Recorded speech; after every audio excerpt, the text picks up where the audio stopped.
그러니까 우리가 성경을 보면 그냥 본질은 놓쳐버리고 그냥 흔적만을 가지고 우리가 거기에 묶여 있을 때가 굉장히 많거든요.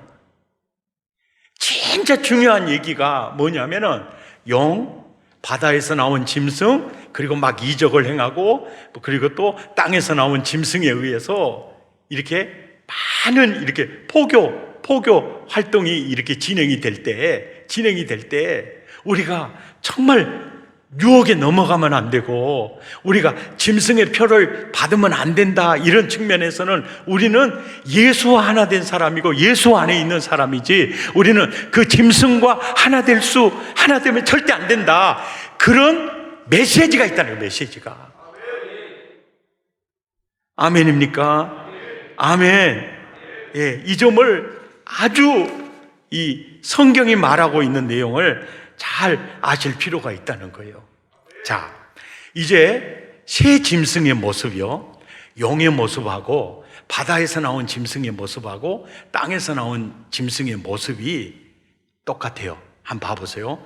계시록 12장 3절, 용이 출현할 때 그 모습, 일곱 머리 열뿔 짐승이에요.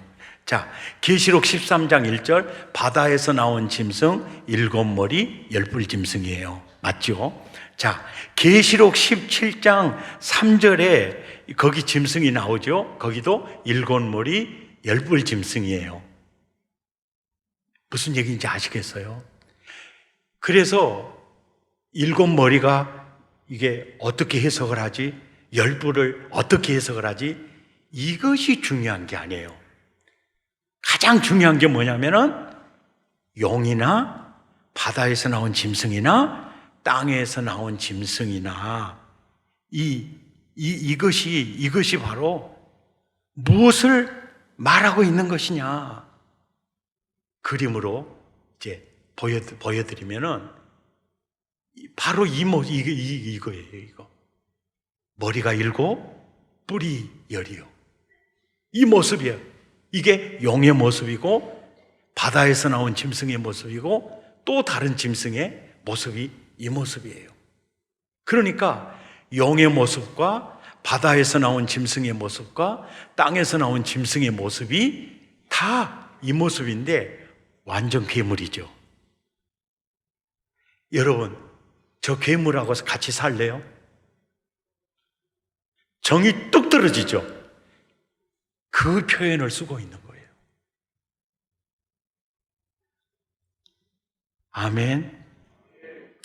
자, 이제 좀 더 깊이 들어가서 얘기를 합니다. 용은요, 마귀입니다. 옛 뱀이요, 마귀요, 사단이라. 큰 용이 내어 쫓기니 옛 뱀이요, 마귀요, 사단이라. 용은 마귀입니다. 바다에서 나온 짐승은 무엇일까요? 적그리스도입니다. 그리고 땅에서 나온 짐승이 거짓 선지자입니다. 그래서 땅에서 나온 짐승이 바다에서 나온 적그리스도를 우상을 만듭니다. 그리고 그에게 경배하도록 막 사역을 합니다. 이 셋을 합쳐서 사탄의 삼두체제라고 그럽니다. 뿌리가 같습니다. 사상이 같습니다. 목적이 같습니다. 성질이 같습니다. 그래서 동일하게 같다는 것을 표현하기 위해서 일곱 머리 열뿔, 일곱 머리 열뿔, 일곱 머리 열뿔, 이렇게 표현하는 겁니다. 용은요, 마귀인데 성부 하나님 흉내를 냅니다. 바다에서 나온 짐승은 적그리스도인데 예수님 흉내를 내요. 땅에서 나온 짐승 거짓 선지자인데 성령 하나님 흉내를 냅니다. 흉내를 내요. 어떤 흉내를 내느냐 보십시오. 하나님 수가 있습니다. 짐승의 수가 있었죠. 하나님 수가 있었어요. 하나님 수는 원래 3입니다. 땅의 수는 동서남북 4예요. 더하면 7이죠. 그래서 7이 완전수예요. 하나님 수 3과 땅의 수 4를 곱하면 12예요. 그래서 성경에서는요 7 완전수, 12 완전수예요. 그래서 성부, 성자, 성령님의 숫자적인 수로 표현하면 777입니다. 777.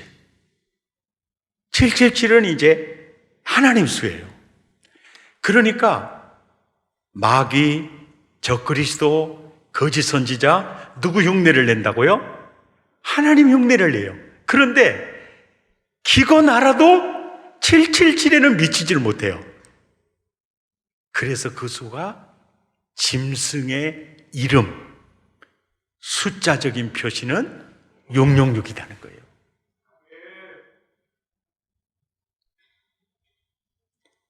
육육육은 바로 영, 바다에서 나온 짐승, 땅에서 나온 짐승, 마귀, 적그리스도, 거짓 선지자의 이름, 그 이름이 666이에요.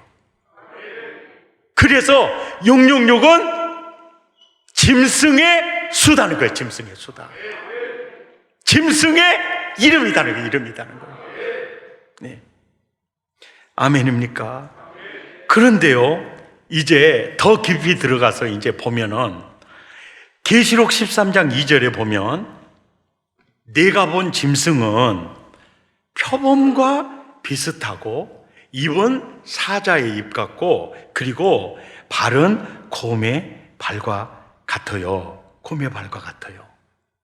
이 말이 무슨 얘기냐면은 지금 계시록 13장 2절에서 이 말씀을 하시잖아요. 딱 할 때 구약 성경을 아는 사람은요 딱 머리에 번뜩 생각이 나는 게 다니엘서가 생각이 나요. 요한계시록은 전체 요한계시록 1장 1절부터 22장 끝절까지 절수를 딱 합치면요 404절이에요. 404절 중에서 267절이 다 인용된 구절이에요. 다른 성경에서 인용된 구절이에요. 그런데 다른 성경에서 요한계시록이 인용이 될 때 제일 많이 되는 것이 다니엘서예요. 그래서 다니엘서는 구약의 계시록입니다. 다니엘서가 없으면 요한계시록이 해석이 안 돼요. 그러니까 사도 요한도 계시록 13장 2절에 이 짐승의 존재를 드러내주기 위해서 표범 같고 사자의 입 같으며 이렇게 곰의 발 같다, 이 메시지를 끌고 오는 것은 이 짐승의 정체를 더 아주 자세하고 깊고 넓게 드러내주고 싶었던 겁니다. 다니엘서 2장 31절부터 35절까지 보면 느부갓네살 황제에게 꿈으로 보여주는 금신상이에요. 머리는 금, 두 팔은 은이요, 배와 넓적다리는 노시요, 종아리는 쇠요, 발은 얼마는 쇠요, 얼마는 진흙이다.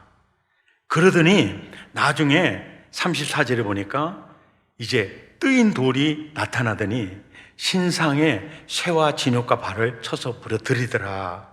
25절에 보니까 바로 우상을 친 그 돌은 태산을 이루어 온 세계에 가득하게 되더라. 이 신상의 이 뜻이 뭐냐면은 그림으로 보면 다니엘서 2장을 표현하면 이래요. 이러는 거예요. 왕이여, 금머리, 이거는 바로 당신이고 바벨론입니다. 당신의 나라가 끝이 나면 메데 페르시아가 이제 등장할 거고, 메데 페르시아가 알렉산더 황제 대왕에 의해서 그리스에 의해서 먹힐 겁니다. 그리고 그 다음에는 로마가 이를 점령을 할 겁니다. 그때 한 손으로 하지 아니하는 뜨인 돌, 바로 예수 그리스도께서 등장하셔서 구속 역사를 이루실 것이며, 이것이 장차 말세에 예수 재림으로 그 나라가 완성이 될 겁니다. 이것을 다니엘서 2장에서 보여주면서 옆에 그 사자, 표범, 곰, 짐승이 있지 않습니까? 이 내용은 바로 동일한 내용을 다니엘서 7장에서 그 내용을 각각 표현을 해줬어요. 그리고 계시록 13장 2절에서는 바로 7장의 그 내용을 끄집어 온 겁니다. 이들이 바로 짐승이라는 거예요. 자, 7장 3절, 4절부터 보면 짐승 넷이 있어요. 근데 넷이 어디에서 나옵니까? 바다에서 나와요. 첫째는 사자요, 5절. 둘째는 곰이요, 6절. 다른 짐승은 표범 같아요. 그리고 7절에 보면 넷째 짐승은 무섭고 거기에 열뿔이 있었어요. 사진으로 보면 이렇습니다. 곰, 표범, 사자, 이 모습이에요. 완전 괴물입니다. 7장 17절에 이렇게 해석해요. 큰 짐승은 세상에 일어날 내 왕이고 내 나라예요. 바로 바벨론, 페르시아, 헬라, 로마예요. 그리고 19절부터는 네 번째 나라, 이게 로마에 대해서 이렇게 표현을 합니다. 넷째 짐승에 관하여 확실히 알고자 하였으니, 20절에 머리에는 열뿔이 있더라. 21절, 이 뿔이 성도들과 싸워 그들에게 이겼더니, 이게 적그리스도예요. 이겼더니, 22절에 예적부터 항상 계신 예수 그리스도께서 재림하셔서 높으신 이의 성도들을 위하여 원한을 풀어주셨고, 때가 이름에 성도들이 이제 나라를 얻었더라. 이 내용을 끄집어 와서 설명을 해주고 있어요. 계시록 13장 2절에서. 자, 그러니까 다니엘서 2장에 나오는 금신상에 나오는 나라들, 또 다니엘서 7장에 짐승으로 표현된 네 나라들, 이 네 나라들은 바로 바다에서 나온 적그리스도 짐승과 관계가 있다는 거예요. 그러니까 바로 적그리스도가 그때도 활동하고 있었다는 거예요. 보세요. 네 나라의 공통점이 뭐냐면, 이 네 나라는 바벨론, 페르시아, 헬라, 로마는, 보세요. 초대교회 사도 요한 있을 때 로마가 얼마나 괴롭혔습니까? 이들은요, 이스라엘을 핍박하고 박해하고 공격하는 공통점을 가지고 있어요. 그리고 다니엘서 7장에서는 짐승이 각각 나와요. 각각 나오죠. 그런데 계시록 13장에서는 몸뚱아리는 표범이요, 입은 사자입이요, 발은 곰이죠. 섞여서 나와요. 이 전체가 사실은 사탄의 삼두체제, 한 존재를 보여주고 있는 거예요. 그러니까 666은 영, 적그리스도, 거짓 선지자의 이름이에요, 이름. 근데 그 이름인데 과거에는 바벨론 옷을 입고 등장했죠. 메데 페르시아 옷을 입고 등장했죠. 그리고 헬라 옷을 입고 등장을 했고, 그리고 로마의 옷을 입고 등장을 했어요. 그리고 초대교회 지금 사도 요한이 밤모섬에 갔을 때는 뭡니까? 도미티안의 옷을 입고 나타난 겁니다. 그리고 네로의 옷을 입고 나타난 거예요. 무슨 얘기인지 아시겠어요?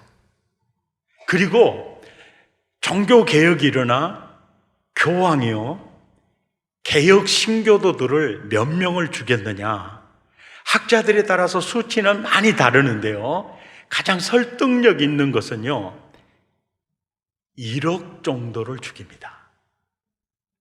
그때 교황은 바로 적그리스도의 모습이에요. 육육육의 모습입니다.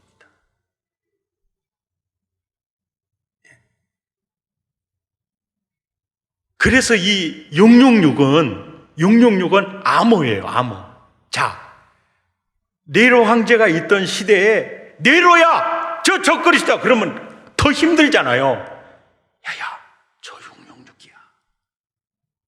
무슨 얘기인지 알죠? 도미티안 황제 때, 저 666이야. 지금 이제 우리가 딱 봐요. 북한의 김일성, 김정일, 김정은 정확하게 666이에요.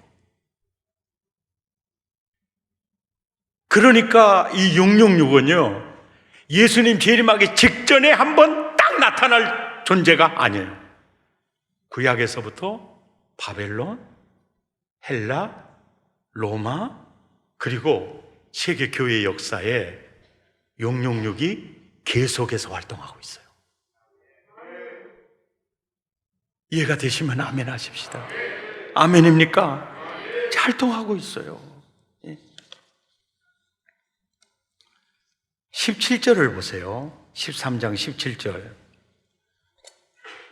누구든지 이 표를 가진 자 외에는 매매를 못하게 하니 이 표는 곧 짐승의 이름이나 그 짐승의 그 이름의 수예요.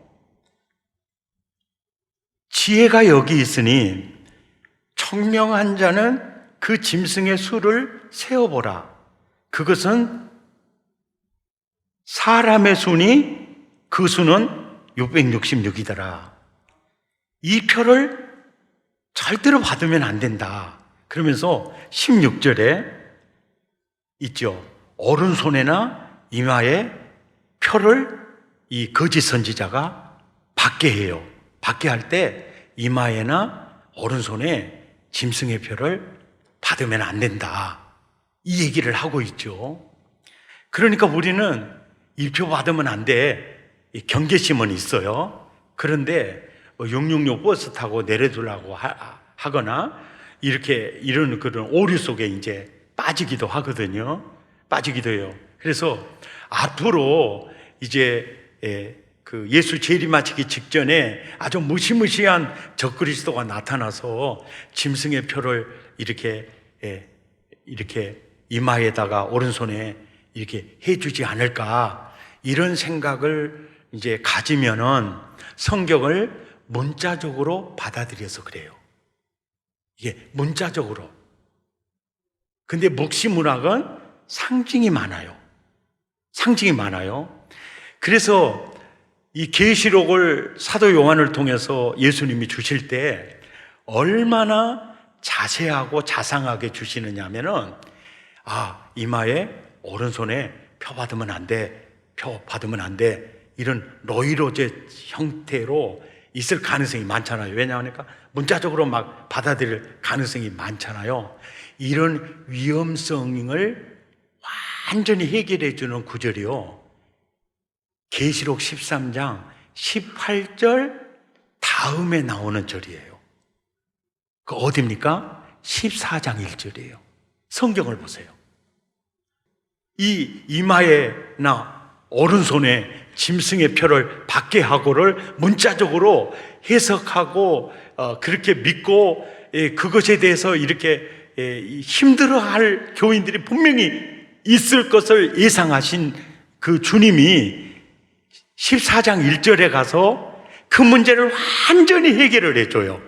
해석을 해줍니다. 자, 1절. 또 내가 보니 보라, 어린 양이 시온산에 섰고 그와 함께 14만 4천이 있는데, 구약 12지파, 신약 12사도, 구약교회, 신약교회 총 구원받은 하나님의 나라, 완성된 성전, 어린 양의 아내, 그리스도의 신부들의 총수가 14만 4천이에요.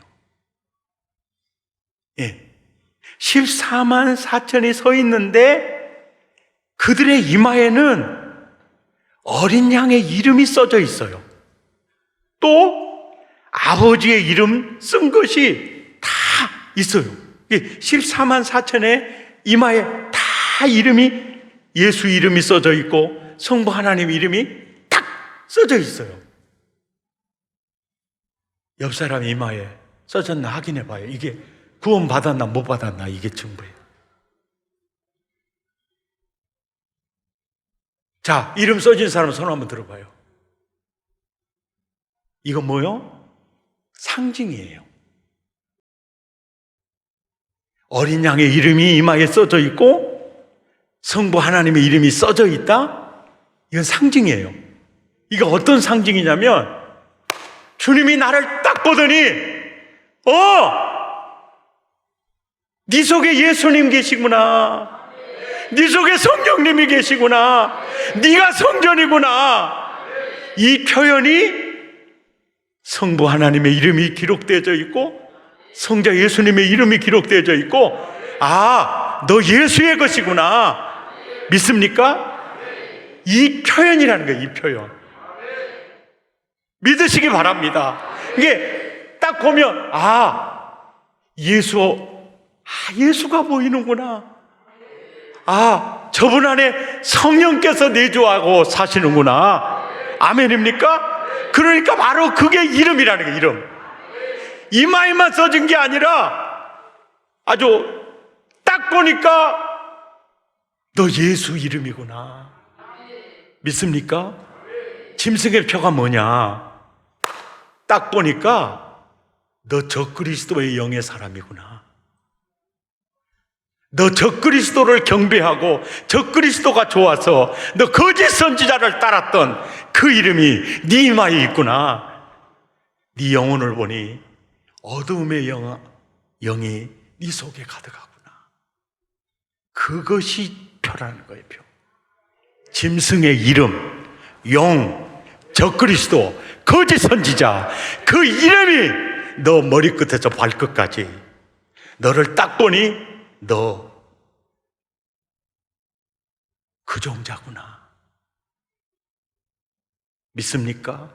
그러면서 성도들의 믿음과 인내가 여기 있느니라, 여기 있느니라. 그래서 적그리스도와 거짓 선지자들이 할 수만 있으면 어쩝니까? 어린 양의 품에서 우리를 자꾸 떼가려고 하는 거예요. 그래서 믿음에서 떠나면 안 된다, 타락하면 안 된다, 미혹에 넘어가면 안 된다. 믿습니까? 예수의 이름, 성부 하나님의 이름이 있다는 것은 네 속에 내가 있구나, 내가 있구나. 네 속에 적그리스도가 있구나. 너 거짓 선지자를 따르는 너 짐승의 표를 받은 자구나. 이해가 됩니까? 어떤 칩을 통해서, 생체 칩을 통해서 그 표를 주고 파는 게 아니고 믿음이죠. 믿음.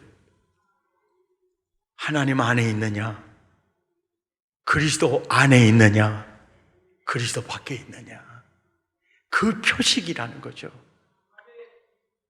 아멘입니까? 그러니까 666은 지혜가 필요하다는, 지혜가. 666이 김정은의 옷 입고 있구나. 그 지혜가 필요하다는 거예요. 뭘 보고? 성경을 보고, 그의 행동을 보고 저가 적그리스도구나, 저가 거짓 선지자구나,